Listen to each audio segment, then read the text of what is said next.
नमस्कार दोस्तों, आज की नई कहानी में आप लोगों का स्वागत है। कहानी बहुत ही इमोशनल और सीख देने वाली है। कहानी को अंत तक जरूर सुनेगा और कहानी अच्छी लगे तो वीडियो को लाइक और चैनल को सब्सक्राइब करना। आशा है आपको कहानी पसंद आएगी। मेरा पति मुझे दरवाजे पर ही छोड़कर विदेश चला गया।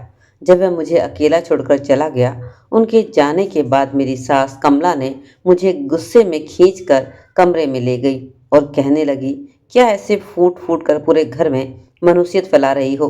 चुप करो और यहीं बैठी रहो, वरना पता नहीं मेरे बेटे की यात्रा कैसे गुजरेगी। मेरी सास ने मुझे डांट दिया। इस समय मैं वहीं पर चुप होकर बैठ गई। शाम को जब मैं उठी तो मेरा दिल बहुत बेचैन था।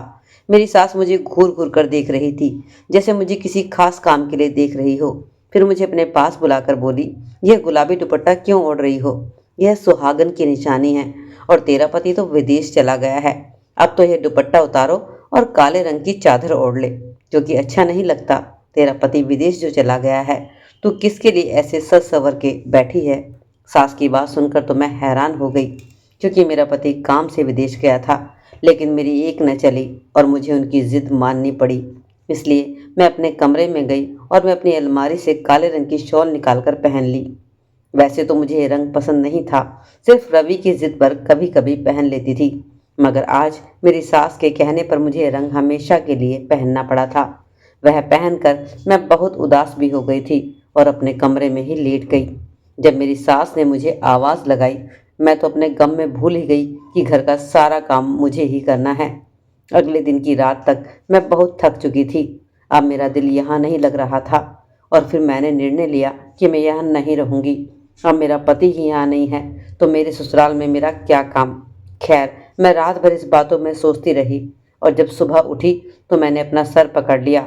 मेरी सास पूछने लगी कि तुम्हें क्या हुआ है। मैंने कहा कि मेरे सर में बहुत तेज दर्द है और बुखार भी है। मेरी सास कमरे से बाहर निकल गई और कमरे में एक पीले रंग की बोतल लेकर आई और मुझसे कहने लगी, ठीक से बैठ जाओ। मेरी सास ने उस पीले रंग की बोतल से थोड़ा सा तेल मेरे सर में लगाने लिया। वह तेल बहुत ही अजीब सा था और मुझे उससे जलन भी हो रही थी। ऐसा लग रहा था जैसे मेरे सर के बालों में किसी ने तेज तेजाब डाल दिया हो। मेरी सास ने मेरा सर दबाना शुरू कर दिया और मालिश करने लगी और कहने लगी, अब मैं तुम्हें आराम मिलेगा। यह तेल हमारे घर में पहले से इस्तेमाल होता आया है, बल्कि मेरी सास भी मुझे यही तेल लगाया करती थी। मुझे मालिश करवा कर बहुत बुरा लग रहा था। आधे घंटे के बाद मेरी सास ने मुझे छोड़ा। तब किसी ने दरवाज़ा खटखटाया। मैंने दरवाज़ा खोला तो सामने एक औरत खड़ी थी। वो मेरी सास से रोज़ाना मिलने आया करती थी। उसे देखते ही मेरी सास बहुत ज़्यादा खुश हो गई और बोली, हाँ नीता, मैं तेरा ही इंतज़ार कर रही थी। मेरी बहू के सर में दर्द था, मैंने उसे मालिश की है तो वह सही हो गई। मेरी सास उसको बहुत खुशी से यह बात कह रही थी। खैर, मैं अपने कमरे में चली गई और थोड़ी देर बाद उनके लिए चाय बना कर ले आई और अपने कमरे में जाकर लेट गई। मुझे जल्द ही नींद आ गई थी। रात के 8 बजे मेरी आंख खुली तो देखा कि मेरी सास ने खाना बनाकर तैयार कर दिया था। उन्होंने मुझे बड़े प्यार से बुलाया और कहा, खाना खा ले बेटा। मैंने खाना खाया, लेकिन न जाने क्यों मुझे आज खाना अजीब सा लग रहा था। बिल्कुल भी टेस्ट नहीं था। इस तेल ने तो मेरी तबीयत और ज़्यादा खराब कर दी थी। मैंने खाना खा लिया। हैरत मुझे तब हुई जब मेरी सास ने मुझसे कहा कि तू जाकर अपने कमरे में सो जा। ऐसा रोज़ नहीं होता, बल्कि खाना खाने के बाद तो वह मुझसे पैर दबवाती थी। मुझ पर कुछ ज़्यादा ही मेहरबान होने लगी थी, जो कि मुझे समझ नहीं आ रहा था। खैर, मैं अपने कमरे में आकर सो गई और मुझे इतनी गहरी नींद आई जैसे किसी ने मुझे नशे की दवा दे दी हो। सुबह उठी तो मेरा सर बहुत भारी हो रहा था, यहाँ तक कि मुझे से चला भी नहीं जा रहा था। मैंने अपनी सास से कहा, माँ जी, आपने तो मेरी तबीयत ठीक करने के लिए मुझे ये तेल लगाया था, लेकिन इससे तो मुझे अपनी तबीयत और भी ज़्यादा खराब लग रही है। अब तो मुझसे चला भी नहीं जा रहा है।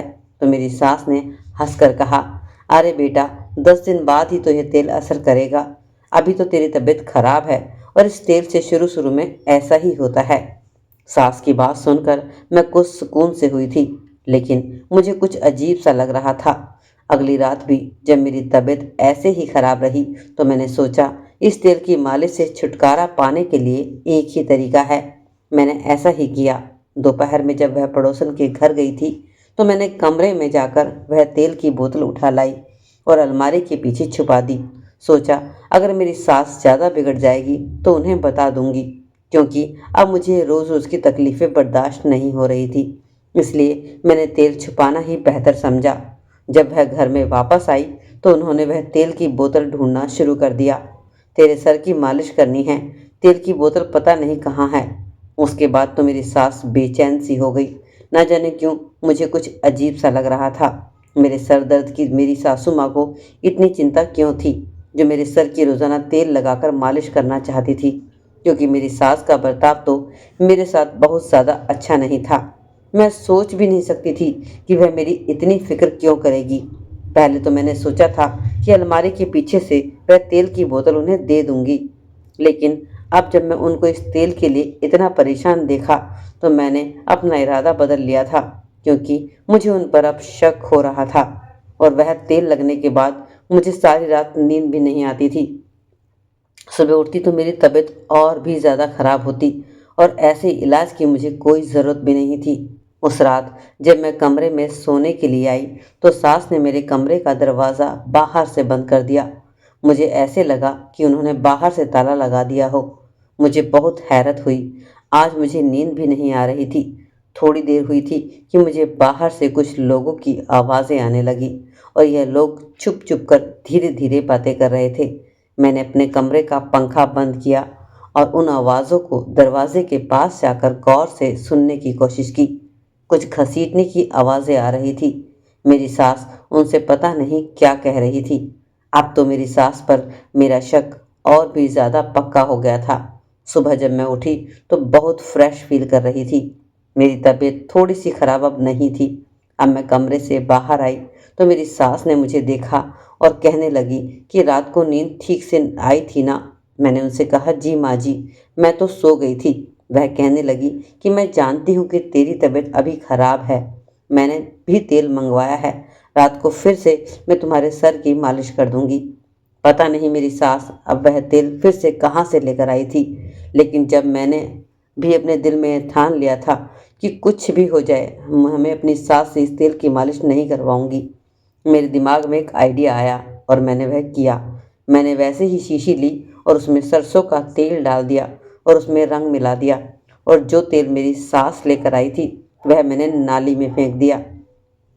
मेरी सास को ज़रा भी भनक नहीं लगी इस बात की, और एहसास भी नहीं हुआ कि मैंने वह तेल बदल दिया है। रात को रोज़ की तरह मेरी सास ने मुझे अपने पास बुलाया और मेरे सर की मालिश करने लगी। अब मालिश करती तो मुझे बहुत अच्छा भी लग रहा था। वह मुझसे कहने लगी कि अपने कमरे में जाकर सो जाओ। फिर मैं अपने कमरे में आ गई, लेकिन मुझे नींद नहीं आ रही थी। मेरी तबीयत अब बहुत ज़्यादा ठीक थी। मुझे थकान भी नहीं हो रही थी, जबकि उस तेल की मालिश के बाद मेरा सर भारी हो जाता था। मैं अपने बिस्तर पर आकर लेट गई। थोड़ी देर बाद मुझे वही आवाज़ें आने लगी। आज मेरे कमरे का दरवाज़ा अंदर से बंद था, क्योंकि मेरी सास को लगा था कि मैं सो गई हूँ, इसलिए उन्होंने मेरे कमरे का दरवाज़ा बाहर से बंद नहीं किया था। मैं अपने कमरे से बाहर आई तो देखा कि ये आवाज़ें मेरी सास के कमरे से आ रही थी। मैं अपने सास के कमरे की तरफ गई तो मुझे देखकर बहुत हैरानी हुई कि 3 लड़के और मेरी सास के कमरे में बैठे थे, और वह उन्हें मेरे दहेज का सामान दे रही थी। उन लड़कों ने अपने चेहरे पर नकाब उड़ा रखा था। मेरी सब कुछ समझ में आ गया था कि यह मेरे दहेज का सामान दूसरों को दे रही है। मैंने दरवाज़ा खोलकर उनके कमरे के अंदर चली गई और अपनी सास के सामने जाकर खड़ी हो गई। मैंने कहा, सासू माँ, ये लोग कौन हैं और आप सारा सामान इन लोगों को क्यों दे रही हैं? मुझे देखकर मेरी सास के चेहरे का रंग उड़ गया और कहने लगी, तू यहाँ कैसे आई? मैंने तो तुझे कहा था कि अपने कमरे में जाकर सो जाओ। वह अपनी गलतियाँ छुपाने के लिए उल्टा मुझे ही डांट रही थी। मैंने उनसे कहा, जो मैंने आपसे पूछा है पहले मुझे उसका जवाब दो। तो वह कहने लगी कि तू होती कौन है मुझसे पूछने वाली? वह उल्टा मुझ पर ही गुस्सा करने लगी और कहने लगी कि तू जो चाहे करूं, यह मेरा घर है, तू मुझे मत बता कि मुझे क्या करना चाहिए। हमारी बहस होने लगी और बहस करते करते उन्होंने हार मान ली और कहने लगी कि मैं तेरे दहेज का सामान अपनी बेटी के घर पहुंचा रही थी। उसके घर मेहमान आए हैं, थोड़े दिनों की ही तो बात है, सामान वापस आ जाएगा। लेकिन तू तो अपने दहेज के सामान को हाथ भी नहीं लगाने देती, इसलिए मैं तेरे सोने के बाद यह काम कर रही थी। सास की बात सुनकर मुझे बहुत गुस्सा आया, जबकि ऐसी कोई बात भी नहीं थी, क्योंकि मैं भी उनको कोई सामान देने से मना नहीं करती थी। लेकिन फिर भी न जाने उन्होंने क्यों मुझसे यह बात छुपाने की कोशिश की। जब मेरी और उनकी लड़ाई बढ़ गई तो वह मुझे मेरे पति रवि के नाम की धमकी देने लगी। वह मुझसे मेरे पति के नाम पर अपनी हर बात मनवाती थी। मैंने सोचा, अब कब तक अपने पति के नाम से मैं डरती रहूंगी। मैं अब ऐसा नहीं होने दे सकती थी। उस दिन मैं भी उनके सामने खड़ी रही। मैं उनसे बोली कि मैं आपसे दहेज की कोई चीज़ यहाँ से ले जाने के लिए नहीं दूंगी। मेरी बात सुनकर मेरी सास को गुस्सा आ गया और उन्होंने मुझे धक्का दे दिया। मैं जाकर दरवाजे के आगे गिर गई और मेरे सर पर चोट लग गई। मैं गुस्से से लाल पीली हो गई थी। मैं अपना सर पकड़कर वहीं बैठ गई। इतने में मेरी सास ने मेरे पति को फ़ोन लगा दिया और मेरे बारे में ऐसी वैसी गलत बातें कर रही थी कि मैं सोच भी नहीं सकती थी। मेरे पति बोले कि तुमसे कल ही सही से मैं बात करूंगा। मेरे पति बहुत गुस्से में थे। जाहिर है उनकी माँ ने मेरे बारे में जो बात कही है वह कोई भी इज्जतदार आदमी अपनी पत्नी को लेकर बर्दाश्त नहीं कर सकता। लेकिन मैंने तो ऐसा कुछ भी नहीं किया था। उनकी बातों में इतना जहर था कि मेरे पति भी अब मजबूर हो गए। मैं अपने पति से बात करना चाहती थी और अपनी बात उनके सामने रखना चाहती थी, मगर मेरी सास ने मुझे फ़ोन को हाथ भी नहीं लगाने दिया। मेरा दिल चाह रहा था कि मैं अपनी सास को जान से मार दूं, लेकिन मैं कुछ भी नहीं कर सकती थी। मेरे पति ने मुझसे कह दिया कि तुम्हें मेरी माँ के सामने बोलने की क्या ज़रूरत है, तुम अपने काम से काम क्यों नहीं रखती हो। अगले दिन उन्होंने फ़ोन करके मुझसे बात की। मैं सोच रही थी कि वे मुझसे पूछेंगे कि आखिर बात क्या है, मगर उन्होंने रात भर सोचने के बाद यही फैसला सुनाया कि जब से मैं इस विदेश में आया हूँ, शायद तुम मेरे पीछे ही बिगड़ गई हो। तुम्हें किसी का भी डर नहीं रहा है। उनकी इस बात ने मेरा दिल ही तोड़ दिया था। मैं फूट फूट कर रोने लगी। मैं सोच भी नहीं सकती थी कि मेरे पति मेरे साथ ऐसा सलूक करेंगे। वह सिर्फ अपनी माँ की बात सुनेंगे और मुझसे कुछ पूछेंगे भी नहीं। उन्होंने एक बार भी मुझसे अपनी सफाई देने का मौका नहीं दिया और मुझे डिवोर्स दे दिया। मैं रोती हुई अपने मायके आ गई। इस सब में मेरा कोई कसूर नहीं था। मेरे माँ बाप मुझे देखकर बहुत परेशान हुए, लेकिन मैंने अपनी परेशानी की वजह नहीं बताई, बल्कि अपने माँ बाप को साथ दिया। उन्होंने इस बार भी जहाँ मेरा रिश्ता तय किया, मैंने खामोशी से वहीं शादी कर ली। मेरी शादी एक बहुत ही अच्छे इंसान से हो गई, जिसे काम करने के लिए विदेश में जाना नहीं पड़ता था। मैं अपने पति के साथ अब बहुत ज़्यादा खुश थी। वह भी मुझे बहुत मोहब्बत करते थे और मेरी बहुत इज्जत करते थे। मुझे लग रहा था कि अब मेरी ज़िंदगी खुशी खुशी कटेगी। एक दिन मुझे अपने मोहल्ले की एक औरत मिली। बातों बातों में वह मेरी सास कमला के बारे में बात करने लगी। मैंने पूछा कि वो कैसी है, उनका हाल क्या है। उनके हाल पर वह अफसोस कर रही थी। कहने लगी कि उनकी हालत तो बहुत ज़्यादा ख़राब है। मैंने कहा क्यों, उन्हें क्या हो गया है। तो उसने मुझे बताया कि तुम्हारी सास को तो तुम पर जुल्म करने की आदत थी, लेकिन जब उनके बेटे की दूसरी शादी हुई तो वह बहुत ज़्यादा खुश थी, क्योंकि राधा एक बहुत ज़्यादा अमीर घर की लड़की थी और वह बहुत सारा दहेज भी लेकर आई थी। लेकिन उस लड़की ने आते ही अपनी सास को सीधा कर दिया। राधा अपनी सास की कोई भी बात नहीं मानती थी और अपने पति के सामने ऐसी ऐसी बातें करती थी कि वह बुढ़िया कुछ भी नहीं कर सकती थी, जबकि वह एक लड़की बहुत ज़्यादा खूबसूरत और अमीर घर से थी।